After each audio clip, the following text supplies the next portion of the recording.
Es una fecha especial ya que se celebra la Pascua, donde la Pascua se celebraba incluso en aquellos tiempos de Jesús, donde de alguna forma o de alguna manera era una fiesta, ¿no? Donde hoy por hoy también lo relacionamos con el Vía Crucis de Jesús. O sea, cuando Jesús va caminando, lo aprenden, después de aprenderlo, lo llevan por un lado y por otro, hasta el punto que lo crucifican y muere en la cruz. Y después hace la resurrección o vive en su cuerpo glorioso. Yo creo que esa historia la hemos visto una y otra vez durante estas fechas por toda nuestra vida. La hemos visto a lo mejor en un Vía Crucis físicamente, la hemos visto a lo mejor en una película, en una obra de teatro, a lo mejor la hemos leído en la Biblia.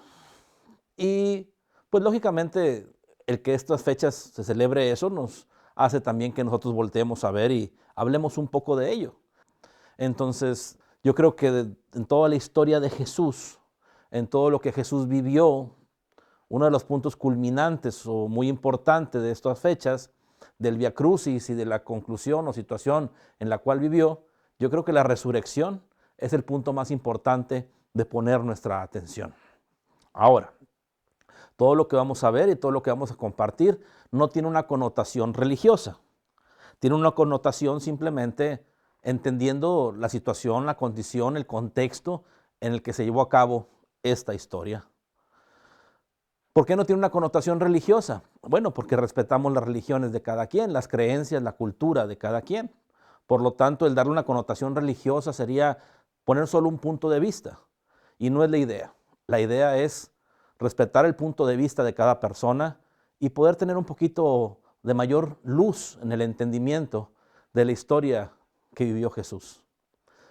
Si nos ponemos a ver, es increíble cómo, de acuerdo a lo que sabemos de la historia de Jesús, que principalmente lo que sabemos es por lo que viene en la Biblia, donde los 4 apóstoles son los que escriben gran parte de esa historia o toda la historia, donde hoy sabemos que hay otros evangelios que a lo mejor se llaman apócrifos o que no son considerados oficiales dentro de la iglesia o dentro de la Biblia, pero que también nos dan la idea de lo que se vivió en aquellos tiempos. Sin embargo, cuando ponemos la atención en lo que decimos o se dice ahí, las situaciones son difíciles, son diferentes. ¿Por qué? Porque los contextos son distintos y desgraciadamente el ser humano juzga con el contexto actual condiciones de la historia anteriores. Entonces, el juzgar con el contexto actual un contexto diferente y anterior genera que tengamos ideas equivocadas de lo que en aquel tiempo pasó. Y muchas ideas, lógicamente, no estaban nada bien vistas. Y puedo poner un ejemplo. Cuando se celebra el Domingo de Ramos, que es cuando Jesús, por ejemplo, entra y le ponen las ramas o los ramos y él va entrando en un burro, si ustedes recuerdan, pues muchas veces yo he escuchado donde hablan del burro como la pobreza de Jesús, donde Jesús siendo pobre al punto que iba encima de un burro, cosa que no es así. Hoy por hoy si vemos a alguien arriba de un burro, decimos, híjole, no tiene mucho dinero, o es una persona campesina, o es una persona humilde, ya que su transporte es un burro. Pero contextualmente hablando, en aquel tiempo, el que tenía un burro no era pobre. El que tenía un camello, un caballo, un elefante, un burro, era gente que de alguna manera tenía una buena posición económica. Entonces, en el momento en que Jesús entra arriba del burro, él está manifestando que está por encima de esa pobreza. No está manifestando pobreza en realidad. Vuelvo a lo mismo, cada quien puede creer lo que quiera. Lo que estamos viendo aquí son las ideas contextuales. Y cómo el no entender el contexto hace que las ideas sean distintas y diferentes. Por lo tanto, sí me gustaría que, como este ejemplo, entendiéramos que lo que hemos entendido hasta ahorita de la historia de Jesús podría tener muchas diferencias cuando sabemos más de cómo se vivía en aquel tiempo. Por ejemplo, Jesús, al punto que no era pobre o no tenía la pobreza que muchos piensan, simplemente Judas, el que lo vendió por 33 monedas, era su tesorero, era el que manejaba el dinero de todos los apóstoles en conjunto. y manejaba las finanzas de forma correcta, y eran bastantes las finanzas que manejaban. Había muchas personas que apoyaban a Jesús y que definitivamente le ayudaban. Jesús tenía bastantes amistades bien posicionadas económicamente y también en el gobierno, al punto que de alguna manera tenía apoyos significativos para él continuar con su palabra y con lo que compartía. Una condición también importante de entender que en aquel momento contextual, toda aquella área, aquellas desde Galilea, Jericó, toda aquella área estaba dominada por los romanos. O sea, se estaba sitiada. Los romanos eran los gobernantes, los que realmente estaban ahí por encima del gobierno de los judíos. Entonces, cuando Jesús nace y cuando Jesús aparece, todo el mundo empieza a hablar, o algunos empiezan a hablar acerca de las profecías que tenían los judíos principalmente. Y esas profecías que tenían los judíos, lógicamente estaban esperando al Redentor, al Salvador, pero no al Redentor y Salvador del ser humano hacia los cielos y hacia el Padre, hacia Dios. Ellos estaban esperando el Redentor que los liberara de los romanos. Estaban esperando al guerrero que los liberara totalmente. Y muchas veces eso le hacían ver a Jesús. Tú eres el Mesías, tú eres quien nos va a salvar. Pero les decían completamente, tú eres el que nos va a salvar de los romanos. Tú eres el profeta, tú eres el de que la profecía habló. Tú eres aquel que nos va a ayudar a que el yugo romano ya no esté sobre nuestras cabezas. O sea, había una confusión significativa en aquel tiempo. Si hoy por hoy la gente muchas veces es muy bárbara, es muy instintiva, en aquel tiempo era más aún. Por lo tanto, las ideas espirituales, las ideas de realmente una elevación de conciencia, un encuentro consciente con el Padre, no eran como hoy nos las podemos imaginar. Incluso hoy, muchas veces distamos realmente de este tipo de oportunidades o ideas. Entonces, Jesús se hizo famoso principalmente porque pensaban que era quien los iba a liberar de los romanos, quien iba a tomar las armas, a juntar a los celotas o celotes, que eran los grupos guerrilleros de aquel tiempo que peleaban contra los romanos, que no se dejaban, grupos judíos que trataban de liberar pequeñas áreas y pedazos de aquella Judea, de aquella Galilea, de aquella Jericó, de aquella región en la cual Jesús creció y anduvo. Entonces, cuando piensan que Jesús va a ser ese liberador, es cuando Jesús llama más la atención de todos. Posteriormente, cuando Jesús empieza a hablar del Padre y cuando se enfoca principalmente en el Padre, híjole, es cuando todo cambia. Es cuando muchas personas de poder, principalmente los gobernantes, que en aquel tiempo los gobernantes y los religiosos o los que manejaban todas las, vamos a decir, todas las leyes, pues eran los mismos, los judíos, los fariseos, que de alguna forma eran los que manejaban y tenían el organigrama político, el organigrama gubernamental abajo, lógicamente, del yugo del gobierno romano. Empezaron a darse cuenta que Jesús no era quien los iba a liberar, que incluso Jesús estaba atentando contra sus creencias y su cultura, contra sus leyes directamente. Y es cuando entonces voltean a ver a Jesús de forma distinta y diferente. De hecho, Jesús no nació cristiano. Jesús no es cristiano. Contextualmente tenemos que entender que Jesús es judío. Y él tenía toda la enseñanza y todas las leyes judías en su entendimiento y cultura. De hecho, muchas de las cosas que enseñó Jesús están llenas de las enseñanzas judías. Muchos nombres, por ejemplo, que hay en México están derivados directamente de nombres judíos. Muchas, por ejemplo, cosas que se hacen, como el comer cabrito, por ejemplo, en el área norte de México, tiene que ver con los judíos. Las tortillas de harina tienen que ver con los judíos. Hay muchas tradiciones que hoy por hoy hacemos normales, pero tienen que ver con una fuente judía. Entonces, Jesús pasa eso. Jesús empieza a seguir hablando del Padre cuando entonces ya no les conviene a los fariseos. ya no les conviene a los gobernantes.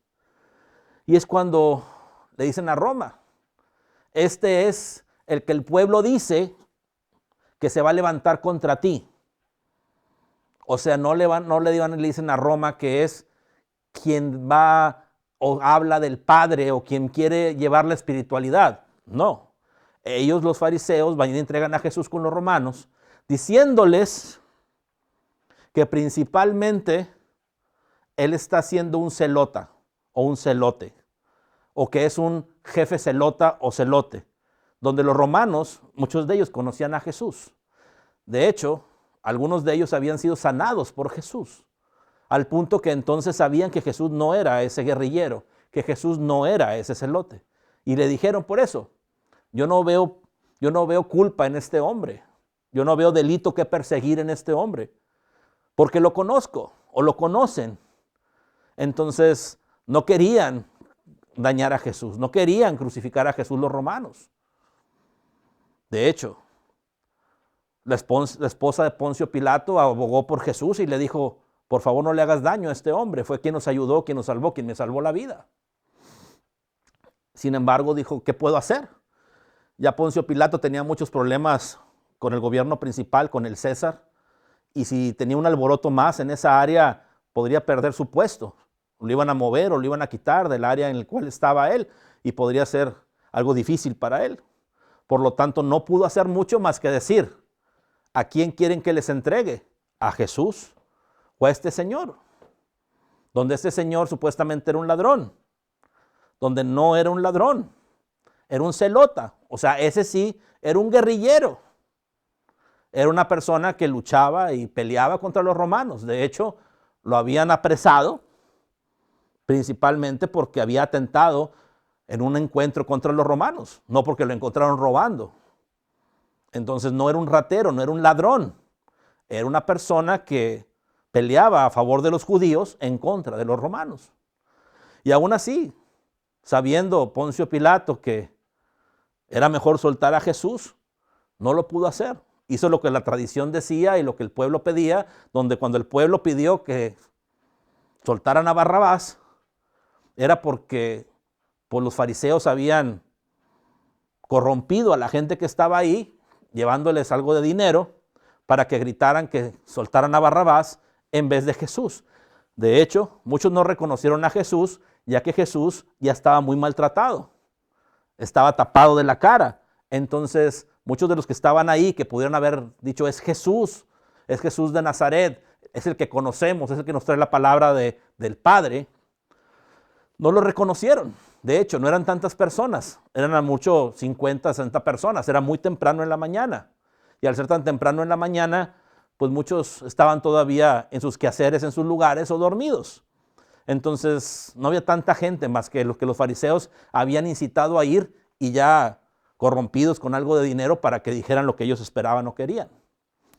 De ahí se deriva entonces que lleven a Jesús hacia la cruz. Pero todavía antes de eso, Poncio Pilato lo que hizo fue latiguear a Jesús, darle latigazos, pero no con la intención de dañar a Jesús. Fue con la intención principalmente de no crucificar a Jesús. Y entonces dentro de esa condición dijo, bueno, si ustedes lo que quieren es que este hombre se quede aquí o lo juzguemos en vez de Barrabás, suelto a Barrabás. A ver, pongan ahí a Jesús y denle tantos latigazos, 12 latigazos. Y le dan 12 latigazos a Jesús. Y los latigazos que le dan a Jesús, cuando terminan, dice Poncio Pilato, ¿qué no es suficiente lo que ya ha pagado este hombre con su sangre y su sudor, su dolor, que ahora vemos cómo no puede ni respirar? Y todavía incitada a la muchedumbre, que no eran muchos, como digo, eran 60, 50, máximo 80 personas, gritaban, crucifíquenlo, crucifíquenlo, crucifíquenlo. Entre los que no reconocieron a Jesús o los fariseos que pagaron el dinero para que dijeran que lo crucificaran, se lo llevaron a crucificar. Poncio Pilato no pudo hacer más, por eso dijo, me lavo las manos. Me lavo las manos significaba que él no era quien estaba haciendo eso, que él no era la decisión que estaba tomando, que para él Jesús no tenía delito alguno. Sin embargo, volvemos a lo mismo, la conveniencia o la forma en que Poncio Pilato necesitaba hacer las cosas era no tener más fricciones con los judíos. Por lo tanto, así lo hizo y se lo llevaron a crucificar, donde se lo llevaron por ese Vía Crucis, caminando, donde cayó algunas veces. Y sabemos que dentro de esas caídas hay algunas historias. Una vez que estaba en la cruz, lo crucifican. Y ya crucificado en la cruz, pasan condiciones diferentes y distintas. Generalmente una persona crucificada duraba algunos días en la cruz. No moría inmediatamente o el mismo día o en pocas horas. A Jesús lo crucifican como a las 9, 10 de la mañana, una cosa así. Y para las mediodía más o menos muere en la cruz. Realmente podríamos pensar que Jesús muere en la cruz. Sin embargo, como les digo, la gente duraba más tiempo en la cruz hasta morir. Supuestamente, le acercan a Jesús una esponja con vinagre, donde todavía para torturarlo más le dan vinagre, donde el vinagre en aquel tiempo con agua y con otras hierbas era una bebida refrescante. En ningún momento era algo para seguirlo torturando, sino era para que tuviera un poco más de aliento y estuviera más fresco, tuviera un poco más de hidratación, ya que había sufrido significativamente. Algunos dicen o piensan que en ese líquido, en ese vinagre o en esa bebida refrescante, iba algún tipo de droga o algún tipo de somnífero que hace que Jesús caiga en una condición parecida a la muerte, que caiga en una condición de un letargo, que caiga en una condición parecida, como les digo, a estar muerto. Posteriormente, para checar que las personas hayan muerto en la cruz, venían los soldados y quebraban algunos huesos. Quebraban algunos huesos para ver si la persona aún estaba viva. Y si no estaba viva, al quebrar los huesos colgaban más su cuerpo y era más difícil respirar, al punto que generalmente se ahogaban al estar con la posición que tienen en la cruz. No le hicieron eso a Jesús, no le quebraron sus huesos. Recuerden que Jesús tenía muchos amigos muy poderosos, que también sabían cómo se movían las cosas en aquel tiempo, en aquel contexto. Y la corrupción del ser humano lo ha acompañado por toda la historia, donde entonces con algún dinero corrompieron a los romanos, a los que cuidaban esas cruces, y entonces les dijeron, no le rompas los huesos, déjanoslo bajar y llevárnoslo. Entonces también hicieron eso. Generalmente la gente se quedaba colgada como ejemplo y se quedaba podrida en la cruz. No permitían que la gente que estaba crucificada la llevaran a un sepulcro, cosa que sí hicieron con Jesús. Lo bajaron de la cruz ese mismo día, o sea, no duró ni 24 horas crucificado, y lo llevaron al sepulcro, donde el sepulcro lo pusieron su lino, le pusieron su mortaja, y de alguna manera ahí estuvo hasta el punto que después sabemos que resucitó, que estaban cuidando incluso también unos romanos el cementerio donde estaba la tumba de Jesús, donde en aquel tiempo las tumbas eran como unas pequeñas cuevas por encima de la tierra, con una gran piedra que las tapaba. Y después cuando fueron a buscar a Jesús, vieron que Jesús ya no estaba. Y Jesús había resucitado. Ahora, en esta historia podemos creer muchas cosas, no podemos creer muchas otras. Ahora, si nos quedamos con una historia como historia, bueno, pero ¿qué nos quiere decir toda esta historia? Esta historia nos puede decir muchas cosas, o nos puede decir nada. Todo depende del interés que tú tengas de esta historia. Como historia la resumí, podemos hablar más profundamente de cada momento, de cada etapa. De hecho, cada vez que he tenido la oportunidad de hablar o de ver toda esta condición de Jesús, es increíble cómo se le da más importancia al sufrimiento de Jesús, a la muerte de Jesús. Incluso muchas religiones le dan más importancia al sufrimiento de Jesús, a la muerte de Jesús, a la tentación del diablo de Jesús, que realmente a su mensaje. ¿Con qué nos quedamos? ¿Con el sufrimiento de Jesús o con el mensaje de Jesús? Yo les aseguro que muchos de ustedes ni siquiera tienen claro el mensaje de Jesús. Muchos de ustedes han sido nublados, como muchos otros, por el sufrimiento, por la muerte, por las condiciones que vivió en menos de 24 horas. O vamos a decir, desde la condición de su aprehensión hasta la resurrección, en 3 días. Entonces, de acuerdo a ello, ¿qué sería lo más importante? ¿Sería lo más importante seguir recordando a Jesús crucificado? ¿Seguir recordando a Jesús en su sufrimiento? ¿O voltear a ver el mensaje verdadero de Jesús? Bueno, podríamos preguntarnos, ¿por qué crucificaron a Jesús? El ser humano, todo aquello que no comprende, tiende a destruirlo. Y en aquel tiempo, la inteligencia de Jesús, el amor de Jesús, las cualidades, capacidades de Jesús, la oportunidad de lo que Él representaba, siendo un hijo de Dios, siendo un hijo del Padre, dando luz, dando amor en esas condiciones de barbarie de aquel tiempo, no lo comprendían tan fácil. La gente no entendía realmente lo que representaba Jesús. No entendía por qué Jesús era distinto y diferente a lo que eran los demás. Por lo tanto, ese no entendimiento, esa ignorancia, hace que lo destruyan. El ser humano no prefiere o no quiere que alguien esté por encima de los demás. El ser humano le es difícil voltear y ver la belleza sin querer tomarla, apresarla o incluso, como digo, destruirla. Entonces, en el no entendimiento de lo que Jesús era, de lo que Jesús compartía, por eso prefirieron destruirlo. Sin embargo, no lo lograron. Hay historias donde se sabe que Jesús vivió más tiempo y más años después de su resurrección. De hecho, en la Biblia hay algunas menciones en las cuales vuelve a aparecer Jesús y sigue compartiendo lo que antes compartía, nada más que ya de una forma más privada, no tan pública.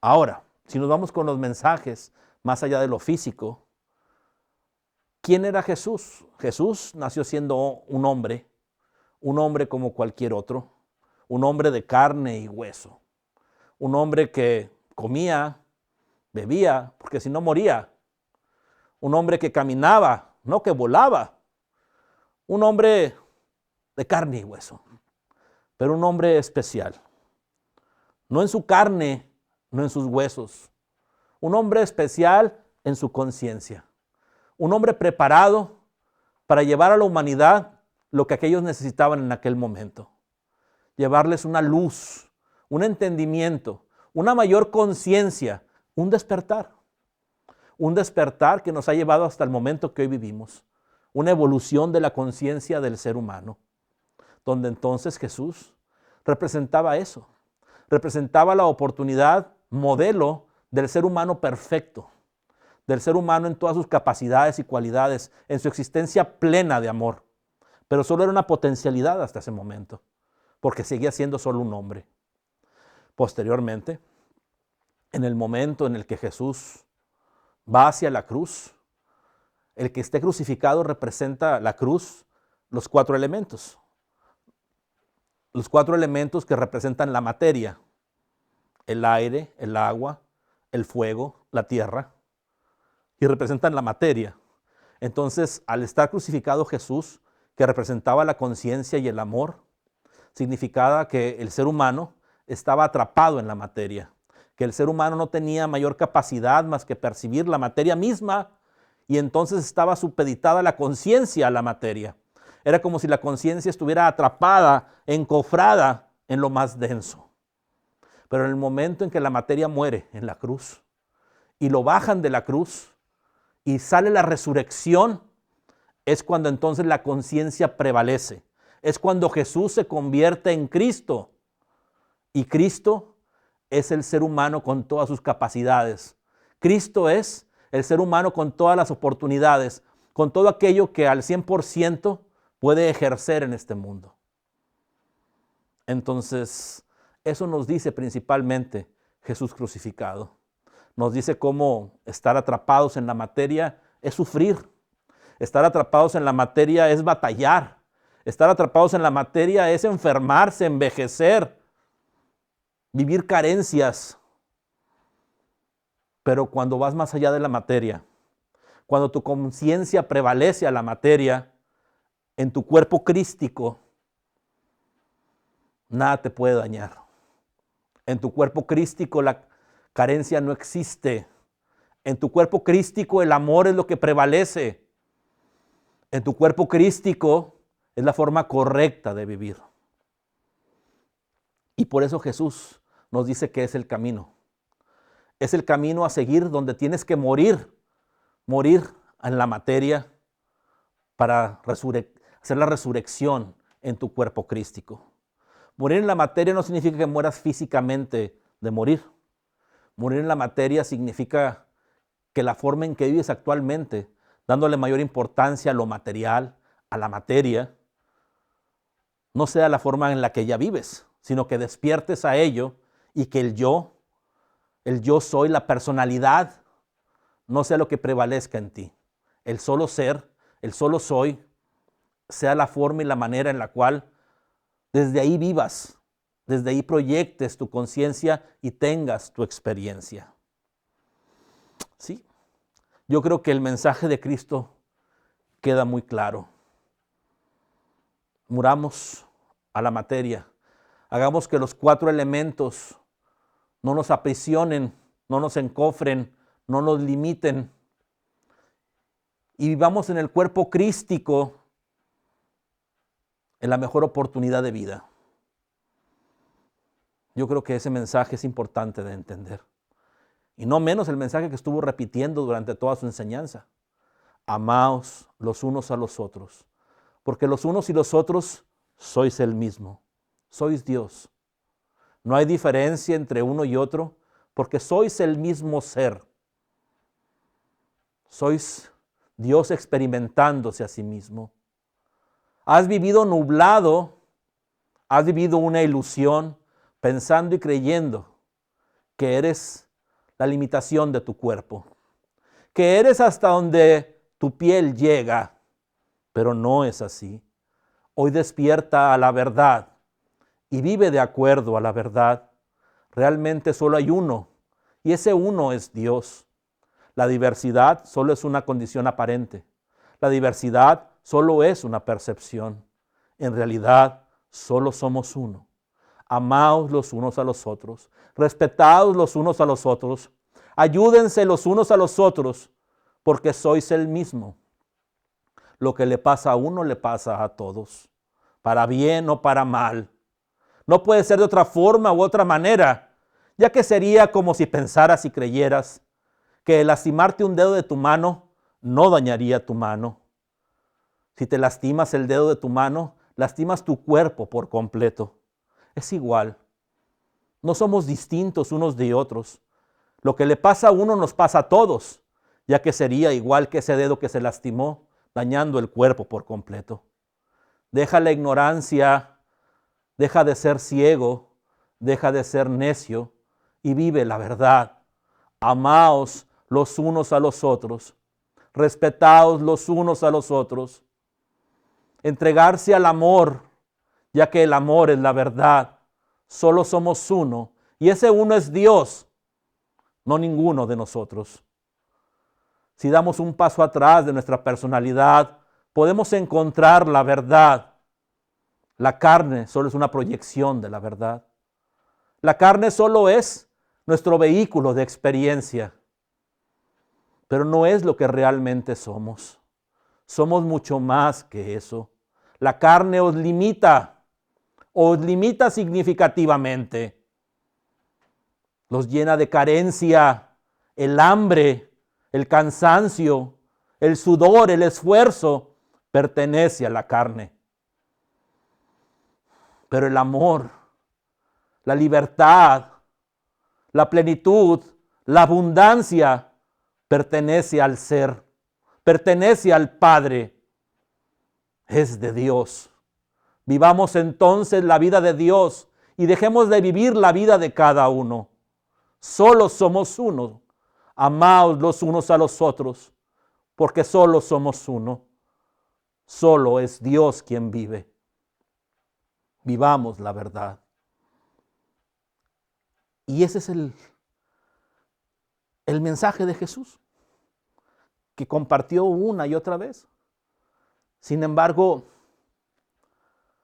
siempre ha sido más importante el sufrimiento y el dolor. ¿Hasta cuándo vamos a escuchar? Ya han pasado más de 2000 años. ¿Hasta cuándo vamos a escuchar? Tenemos que morir a la ignorancia. Tenemos que morir a la carne. Y tenemos que resurgir a la verdad. Tenemos que resurgir con toda nuestra capacidad, amando. El sentido de la vida está en la simpleza. El sentido de la vida está en el amor. El sentido de la vida está en la verdad. Han buscado rebuscadamente, tratando de encontrar cómo, tratando de levantar piedras, tratando de velar cosas. Es más sencillo que todo ello. El amor es el camino. Y hoy Jesús nos lo recuerda. Den tiempo para su conciencia. Den tiempo para reflexionar esto que acabamos de compartir. Den tiempo para su despertar.